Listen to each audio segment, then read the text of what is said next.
Hello, it's Donna, and here I am with my book.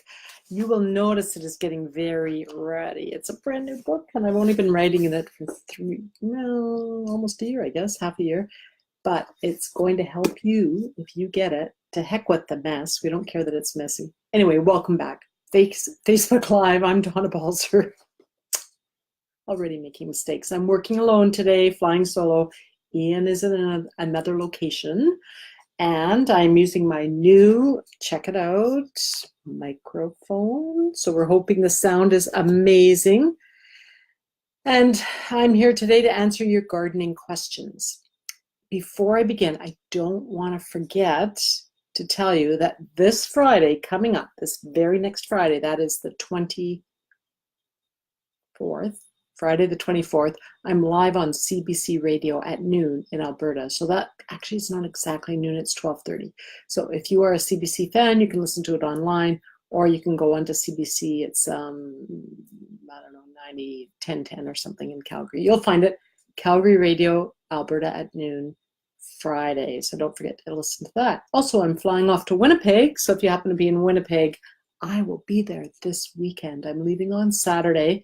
I'm speaking on Monday. So pretty excited about that.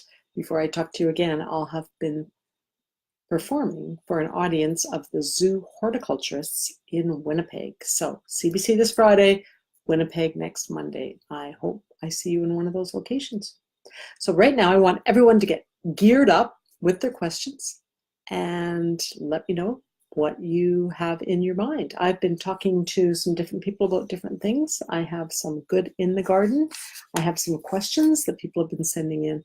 And I have some information. For instance, if you have never seen this super ugly potato from Haida Gwai, this is something we're going to talk about today. And I have a little competition going with Mona McRae.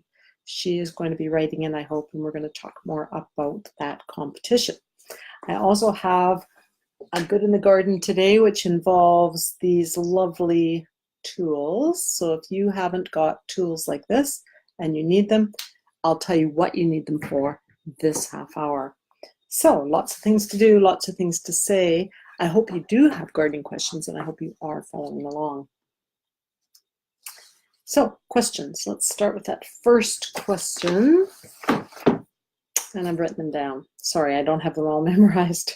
The first question was, why does overwatering kill plants?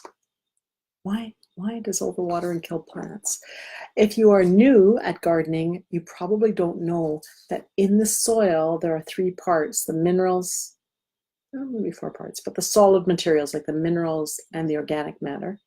And you have the air spaces, and the air spaces share space with the water. So if you are overwatering, those spaces are filling up, those spaces that are supposed to be used for air, because remember that plant roots respire the same as we respire. We need to breathe in and out. It's just that they need to be able to have access to air. So if you fill up every single pore space in the water, in the soil, then the plant roots will rot. They won't be able to respire, so they'll just start to degrade and break down. Interestingly enough, some roots are hardier than others. The other reason overwatering is a problem is because some plants, particularly potatoes, are very sensitive to having wet. And if you've started to notice that our evenings are getting cooler, and in a cool evening, you end up with dew on the plants in the morning. If that dew sitting on the plants actually can cause a fungus, it doesn't cause the fungus disease, but it can exacerbate it. So it just makes the disease worse. It's Vicki Dennis. She is wondering, sorry, get back to you on that. Vicki Dennis is wondering if diatomaceous earth, the only thing I can buy to get rid of cabbage worms, is it safe for humans? Please explain how it works. So the question is, cabbage worms. Vicki has cabbage worms. I don't know if I could do like Ian does and be typing that answer at the same time. But Vicki, I'll tell you that cabbage worms, well, I do not have cabbage worms. I have occasional holes on my cabbage, but I don't have cabbage worms. I found out the one year that I was growing cabbage in my greenhouse, I wasn't getting my soil right, and actually the kale completely was devastated and every single inch of leaf was gone. And that's when I started to realize that the importance of good soils. So we'll keep you working on improving your soils, and then you won't have to use, oh, there I have my husband on the show. Thanks, Keith. Even though I went outside and said, don't come through the room while I'm in the office. But there you go. Anyway, Vicki, back to your question. Vicki Dennis, is diatomaceous earth the only thing I can use? No, you can get better soil, and you can do this over time. Once your soil is really good, and if you don't know where the little cabbage moths come from, they come from the white butterflies that you see flying around. They will lay their eggs. I've seen wasps eat those little larvae. I've seen plants be so intensely healthy that they have a blue hint to them and shininess on them so that they reflect the light, and then the insects can't see them. So maybe you've gathered by all of this that I do not like diatomaceous earth. It is a finely ground silica dust. It is very dangerous to the insects because it coats their backs where they breathe, and it can kill them. It can cut them up. And so that's why I don't like it, because diatomaceous earth can also get into our lungs and it can cause problems for us. I do have some. It is registered organic. I did buy some and I did use it years ago, and now I don't want to throw it out. But I don't use it for cabbage moths. What I do is I try to fix up the soil. So I hope that helps. Cabbage moths, that's a pain in the butt. Everybody's worried about that right now. So I think I finished with the overwatering and overkilling of plants. I'm going to like Vicky's. No, I'm going to love it. Ian's told me how to do that. So I'm just going to say, try not to use DE. Better to improve our soil. If you need more questions on that, sign up for my newsletter. I often do little things about how I'm fixing up my soil, and I'm a huge believer in, what's that book? It's Steve. It's called The Intelligent Gardener. If you want to look at Steve's newest book, The Intelligent Gardener, you will find Steve Solomon he used to be on the West Coast, but he's moved to Tasmania now. His book, The Intelligent Gardener, talks all about how you have to balance your different nutrients in the soil. And once the nutrients are balanced, then you will not have the insect problems. You will not have the disease problems. So I like to always refer back to soil. If your plants are so well balanced, if your soil is so well balanced that the plants are not only glossy, but they're getting a bit of a blue tint, it's reflecting light, then your cabbage will not get cabbage worms. And I'm not saying all of my soil is that good. I am saying my outdoor soil is that good. So that is really great. So thanks for your question. It was great, Vicki. So back to, will overwater and kill plants? Yes, it definitely will.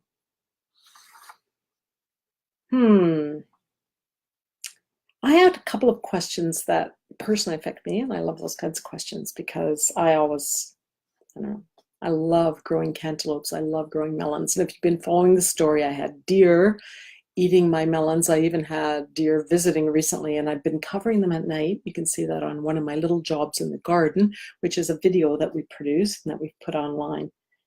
And if you want to, you can have a look at that. But what we did was cover it with fleece, also known as Agribon or Rime, and that has stopped the deer. They're not able to get in. So now my watermelons are getting big. I actually won the first prize in the fair. It was very exciting. And I brought a big melon to the potluck, and I gave a melon to my sister.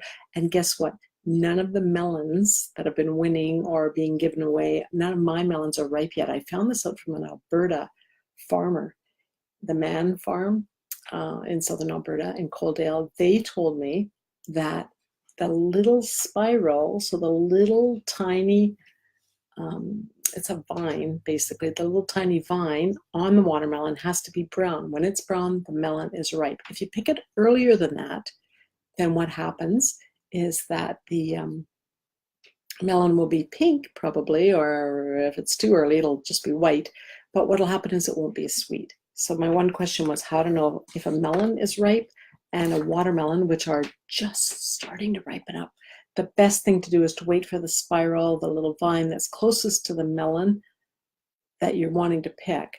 And if you do leave that one there, if you do leave the melon in the ground until that one's brown, it'll be best. But with cantaloupes, this question specifically from Monique said, I tried planting cantaloupe for the first time this year, and I have at least 4 that I've found. And how do I know when they are ready? I know it won't be for a while. Cantaloupes should look exactly like the ones you buy at the store, so they get a kind of a netting on them.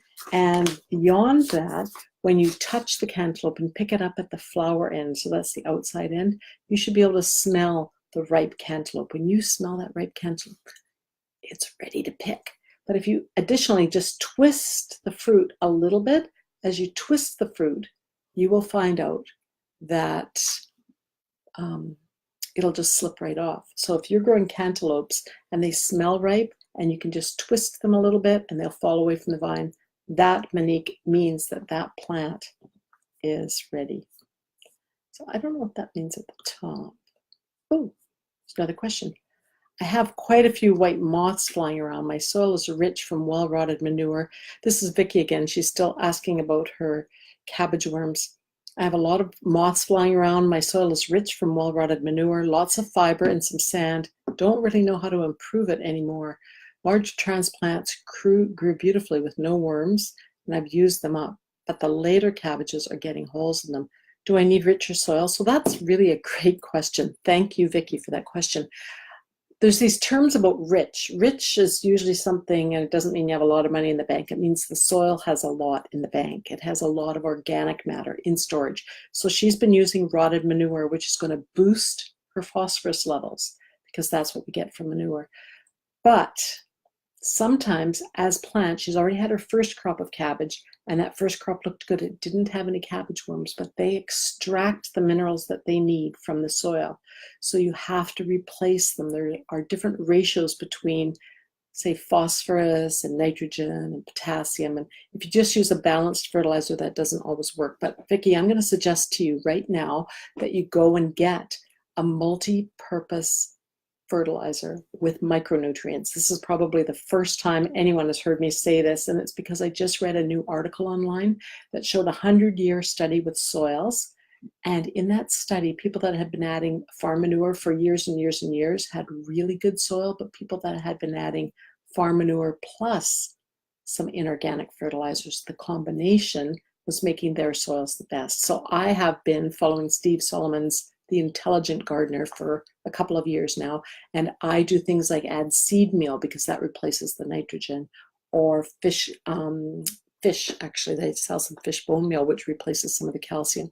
So what I don't know, Vicky, is which particular mineral your cabbages have taken out that made that piece of soil low. So I'm not saying your soil's not rich, do not add any more compost, but try to figure out which nutrient is absent. What did the cabbage take? What has it drained out of that soil already this season? So in the interim, get some fertilizer that has micronutrients in it. The micronutrients are the lesser known nutrients, not just the big NPK, but the smaller nutrients, and water those plants in right away because you want those plants to be healthy right now. You don't want to wait until all of those moths have landed. A lot of people will just use Rime. I was talking earlier about using Rime for my watermelons to keep the deer out. Rime is also called fleece. They sell it under a brand name called Agribon. And if you can get it at your garden center, that would be a quick fix. But if there are already some eggs laid, they're going to keep eating. So right now, try to get it's like a multivitamin pill for your cabbage because it's the second time you've grown cabbage in the same space. So you are definitely low on some nutrient. I just don't know which one. And because you're growing that cabbage crop there for the second time, I would say get some multivitamins into that soil. I think that is a good idea for you, Vicky. Before I go too much further, I should mention good in the garden this week, and we did touch on it at the top. These are my pruning shears, and really they're not regular pruning shears. These are huge shears, and these are good in the garden this week because if you've been driving around, you've been noticing that apple trees, cherry trees, even roadside choke cherry trees have been getting these huge nests. And this insect problem is right across Canada and into the northern states. So if you see it in the early stages, you only see this kind of damage. Now that should be bad enough if you see this. This is on my apple tree, which actually I didn't notice, believe it or not. My neighbor who lives on the other side, because it grows over her fence, emailed me this morning and told me it was there. So bad gardener, I haven't been out to that side. This is what you're seeing in the ditches. And this is why I need those massive pruning shears. Do you see that? That is called the ugly nest caterpillar. The ugly nest caterpillar will simply lay its eggs, and it will be doing that in the next couple of weeks. I'm putting this right back into this garbage bag. As you can see, I'm not taking any chances. Right now, I went out and looked at mine as soon as Barbara emailed me, and I saw that ugly nest caterpillars were forming. What they do is they start to eat the leaves, and then they nest them all together. They drag all the bits and pieces together and wrap them up, and you can see the caterpillars actively feeding. If you can see that, that means they haven't pupated yet, because they will pupate, crawl to the edge of that nest, and then they will actually emerge and go on to lay eggs on that same tree again for next year. So the best cure for ugly nest caterpillars, and if it's a bad session in your area, then you will find that you have them on all kinds of trees, not just apples and cherries and roses. You will probably have it on your birch and your poplars. So get out your pruning shears, get those big nests cut off right now, because when you cut off those nests and either burn them, which we have a bit of a fire ban right now, we can't burn, but you can put them directly into the garbage. That means you won't let that next cycle lay eggs later this month, because by the end of August, those little larvae are finishing up. The good news is, and that's why this is good in the garden, you can cure this problem just by cutting it off. You don't have to spray it. You don't have to worry about it into the future. If you can get those nests removed from your plants, so go out and do a site inspection. And good in the garden this week is don't spray, but do physically remove your ugly nest caterpillars if you've got them on your various fruit trees in your backyard. So good in the garden. Getting back to just a couple more questions here. I don't know if that helped Vicki. I hope so. Vicki, maybe we can continue this conversation later too. I'll give you the name of that book. Actually, I'm going to write it down. Steve Solomon, The Intelligent, actually it's all lowercase, Gardener. And if you, he talks about balancing soil nutrients. So it's not all about balancing richness. This is more organic matter. It's about balancing the nutrients. So I hope that helps. Uh-oh, here's something from Anna. She says she's a newbie, and she's saying, oh, I better finish that email. She's a newbie, and she says, what veggies are you planting now? Seeds or starts? Well, you can do both. I just, this week, had some peas that I pulled out. At this time of year, the peas tend to just start to go overly ripe. Maybe I wasn't picking them fast enough. And then the plants turn brown, and they're better to be removed.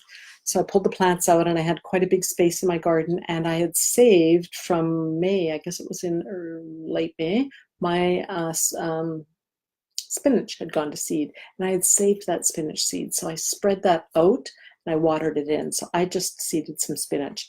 The other thing, Anna, just to tell you, I seeded some radishes, and some people don't really like radishes, but I love them.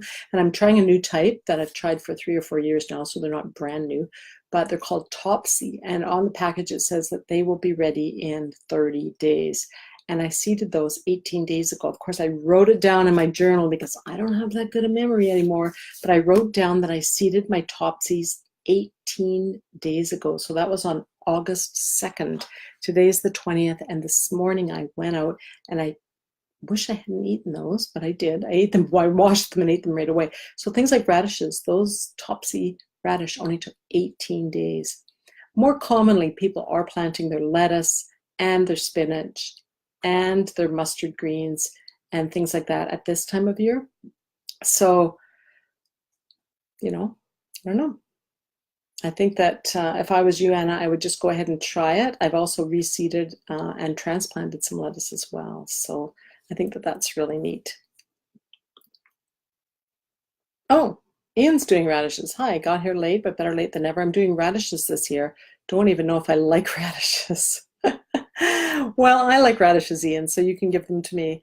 And the thing is about fresh radishes, ones that are grown really quickly, and at this time of year, the soil is so warm that they do grow fast. And I was just telling Anna that mine grew in 18 days. I've been eating them.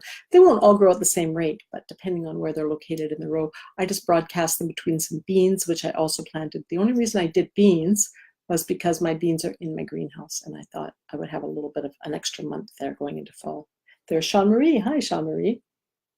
Good to see you online today too. I know you've been really busy on your Facebook page, so good to see you took some time. Do you have any questions this week? I would sure love to answer them. Now, I've just done the good in the garden. Now I have to do the learning page. We could have actually done, oh, my learning is I was going to go outside and pick up some lacewing eggs. So you're going to have to hang tough because I forgot to do that. They're still sitting out in my garden. But if you've seen lacewing eggs in your garden, each one is on the end of a little string and a little pearl. So there'll be a little row along. I've seen them in my fennel now, and I saw them on my sesame plants. Anywhere that you've got lots of aphids, you are going to have, hopefully, lacewings. So this year in particular, I still have quite a few ladybugs, but I have more lacewings. I find that really interesting. So anyway, I was going to say good in the garden this week, or learning in the garden this week, is to really observe before you take things out or before you get rid of things. Because if you're going to have aphids, or earlier we heard that Vicky had cabbage moths, these things, watch and see what might possibly be able to eat those. Oh, Sean Marie has a tray of lettuce started with decent success. Well, I'm the same. I think that's great. I actually just planted some of my lettuce just a couple days ago from something I had started, so that's really great. It's really good. Okay, other questions? So learning this week was lacewings. That's a beneficial bug that, and now I've got a phone call coming in. So I don't know what to do about that. Call from Columbia. I was able to turn it off. So how's that? The magic of TV or radio. Okay. We have a question from Tom Peacock in Montreal. That's interesting. He's asking why people are posting links about regional growth charts. Oh. Sorry, I'm getting messages on the home line. Anyway, I just wanted to mention that Tom was asking about regional growth charts. And what are they and how useful are they? Well, Tom, you're in Montreal.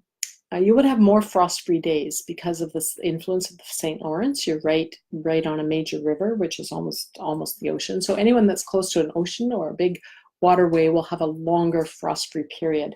But people that live on the West Coast will be influenced the same way as people on the East Coast. So you will notice that in the regional charts, they try to give different plants. So if you've got a very long growing season, you will get a plant that's just a longer season. They will list different things. So it is worthwhile looking at local nurseries. You don't have to buy from the local nurseries if you don't want to, because most of the seeds, it's actually a big agribusiness now. Most of the seeds are produced internationally. So you don't have to buy from any one source. You can buy where you want to buy them. I find there's a wide range of seeds available. And as we were just talking about Anna, she was asking about what to plant now. Sorry, I've got to get rid of that phone. That was embarrassing. That's never happened before. I've never had a phone call while I've been on my Facebook Live. Good to know for next time. Okay. Oh, okay. So Ian's saying he saw, yeah, he was probably looking at, we were talking earlier about the ugly nest caterpillars. So Ian, the best thing to do is to just get out and cut them off. Oh, Paula, fantastic. Just wanted to thank you for the red racer tomato plant. Paula was one of the people that came to my course this spring that we ran in Calgary, and she's from Cochrane. And she grew it in the greenhouse, and she posted it online, and you can see it there. She posted a picture of her award-winning, which one did I give her? The red racer. It's a smaller tomato, but it is a really good tomato. It's really fast. It's a brand new one this year. I think it was an All-America selection, so I was just Ian's laughing at me because my phone's been ringing. And guess what? Ian also has that one, and Ian's on the West Coast. So this is a really good test. Paula has a greenhouse, which always speeds things up because it intensifies the heat when you're growing tomatoes. And Ian is growing his on his back step. So that is what's happening here. Paula, Ian, Paula won the race with her red racer. Hers have already entered in the fair, and she's already won first prize. So I think you said you are getting a lot of tomatoes, but yours are not ripe yet. You have 3 tomatoes, so the red racer is good all around. That's tremendous. Really fun. Anyway, where were we? Oh, potatoes. Oh, it's too bad it's not going to work. I got an email from Mona McCrae. Actually, it wasn't an email. Did we talk about potato already? I don't think so. This is, get it centered, Donna. This is a very special potato called a Scouset potato. See how lumpy and bumpy it is? It comes from Haida Gwai, which used to be known as the Queen Charlotte Islands. Now, all potatoes are actually originally from Peru. They're not from Haida Gwai, but we think that there were, we know that there were sailors traveling around the world, and they were dropping off these potatoes at various ports. And the people of Haida Gwai loved potatoes. Well, who doesn't love potatoes? And so they've been growing them on for years. So this one in particular is called Scouset, and I got this from my friend Al Jamaica. If you know Al, we have the same birthday. Happy birthday, Al. Not yet, but later.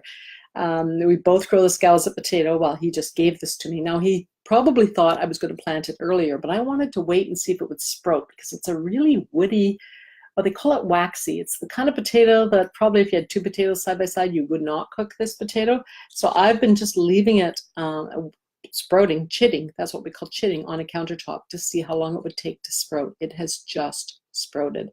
Mona McCrae had been online, and she had said on Facebook that she was wondering if she could plant in a grow bag. And I said, of course you can. And here's an example of a grow bag. This is, where is it? This is one of my root pouch grow bags. And this is one that I got from them to give to the class that Paula was in. It's a very incestuous world here, but Paula was in the class. She also got a grow bag, so I wondered how her things did. But Mona could not grow in a grow bag, so I don't know, Mona, if you were using maybe a plastic grow bag. I have had trouble with the plastic grow bags, but the good thing about these fabric grow bags is that as the plants reach the edge of the bag, the roots die, and they don't circle around, they just root back, and that gives you a better rooting system. So Mona and I were going to have a competition. We were going to both plant a potato today just to see if it could be done, because it's not something I've ever read about that you could plant a potato this late, and Mona wondered about it too, but she just texted me to say that her potatoes had all rotted in storage. So next year, Mona will have to chit her potatoes instead of leaving them on the counter, which is what I do. So I am going to still plant this one because I'm very interested in this special, waxy, hard to eat potato. And the reason that they love them so much in Haida Gwai is because it is so waxy and so chewy, but it's perfect for soups. And there's long winters there, and they love to have soup. I see Sean Marie says, do you grow heirloom lemon cucumbers? If so, what do you use them for? No, but my sister is accidentally growing them, and she said, what am I going to use this for? And I said, I don't know, just eat it fresh. Maybe use it up in Greek salad or something like that. I think they're going to need to be peeled. They don't look like they've got the English cucumber texture where they're really fine. I think they're going to need to be peeled and probably put into, like you said, salads. She has a huge abundance this year. And Sean Marie, if this is Sean Marie is growing in Red Deer. So if any of you are growing in Red Deer, you'll know it's been such a hot season in Red Deer that she's had an overabundance of lemon cucumbers. Now that's a cautionary tale. If you are growing something like cucumbers, and you've had several years that didn't work, maybe you'll give up. But things like this year being such a hot year everywhere, it was an amazing year for watermelons, for instance, and people that are trying them for the first time are getting really great results. Meanwhile, Sean Marie has gotten very good results with her lemon cucumber. So let me know if you know so that I can pass that along to her, what you can use so many lemon cucumbers for. Well, it's already 3:30. I just want to remind you that I am within 5 books of selling 38 boxes of my Gardener's Gratitude Journal. So if you don't have one yet, get a hold of me. Just do that online. Or if you are listening to CBC in Alberta, make sure that you follow along this Friday. I will be live at 12:30. You probably won't be in Winnipeg on Monday, but if you are, I'll see you there too. Thanks a lot. This is Donna Balzer saying goodbye now. Thanks for joining me today on Facebook Live.